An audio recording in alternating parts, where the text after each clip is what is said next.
Morning.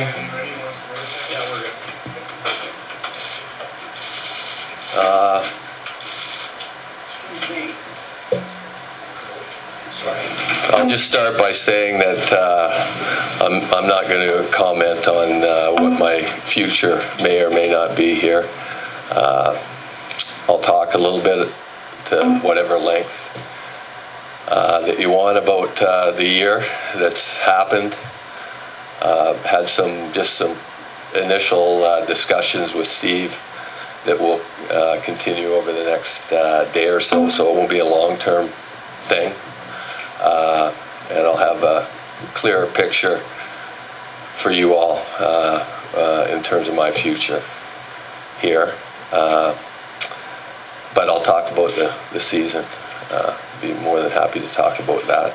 I mean, that's probably going to eliminate a lot of your questions. I know, but could that happen by the end of the week and then have a clearer picture? I think so. Yeah, this isn't going to be a long-term something that's dragged out in my mind, anyways. But that's the extent that I'll talk about it.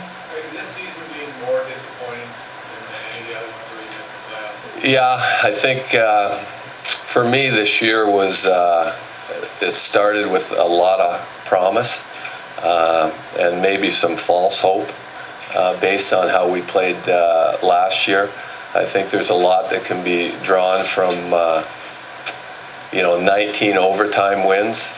Probably inflated our expectation a little bit going into the year, but based on the way that the young players developed, and then the additions that we had, Eric Cole was highly sought after and just did not, for whatever reason, was not a great fit here on our first line, so that hurt our scoring.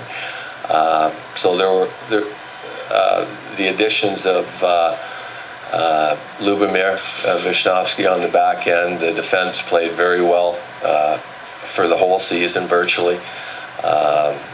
But there was a lot of inadequacy in our game. The thing that was maybe most disappointing for me was our culture took a hit here in terms of our work ethic and our selflessness, and just the universal commitment to that we had here for so many years took a bit of a hit this year. There were a lot of nights as a coach that I had to ask for more, and sometimes the tank was pretty empty. So it was a difficult year for sure. Yeah, it was a disappointing year in a lot of ways. Yeah. Well, that's up to him, and I mean, there are going to be a few guys that are that are questioned, and that's good for development.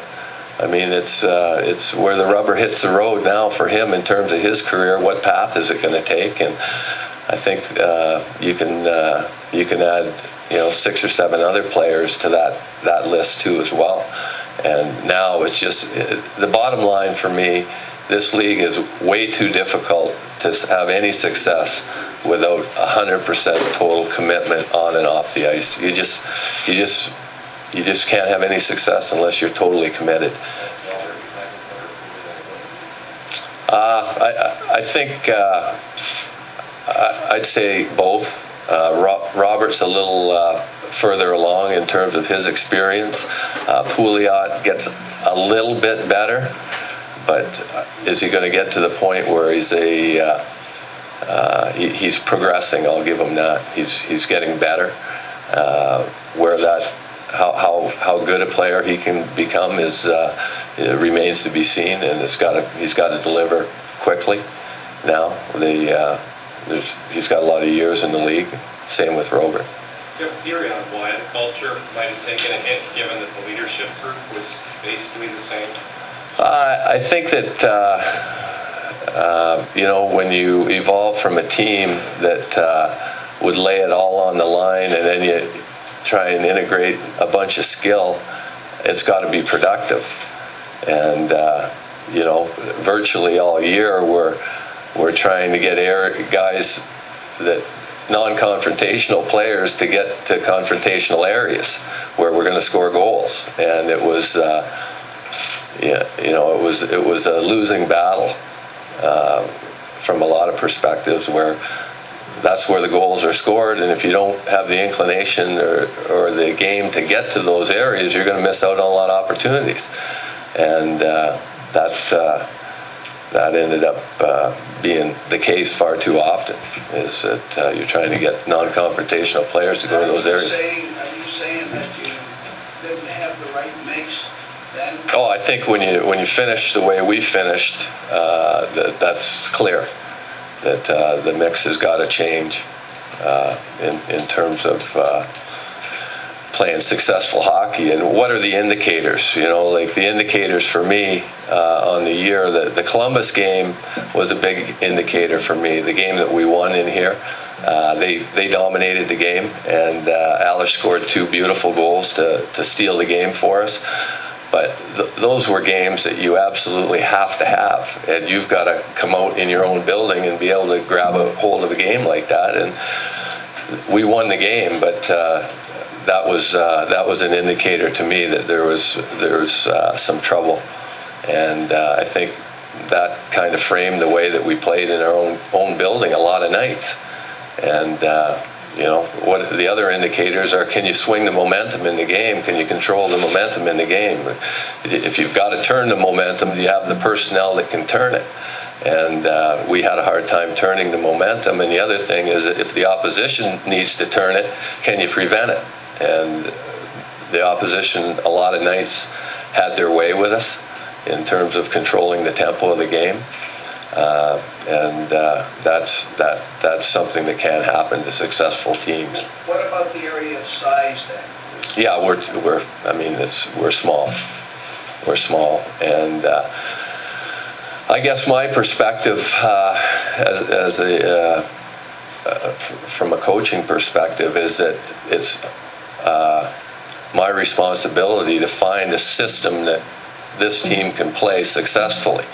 And you know, I wasn't able to do that to any great degree of success. We didn't have the size to get it in and get after it and play the chip and chase game and control the puck down low. And our puck movement at times was sporadic. We were smaller, and if you're a small team, you got to be able to move the puck effectively, proficiently, and open the ice up so they can't get the game to the wall, which they try and do. Calgary did it to us, and obviously Columbus did it to us as well, to get the game to the wall, and you got to be able to move the puck to get it out of there, and we weren't able to. And so we struggled with a system or a style of play that we could play with any degree of success. You know, the other indicator is, you know, we didn't take a lot of points from really good teams, and if you're close, you're going to be at least competitive in some of those games. What do you think happened in regard to the home record then? Well, I think it was for those 2 reasons.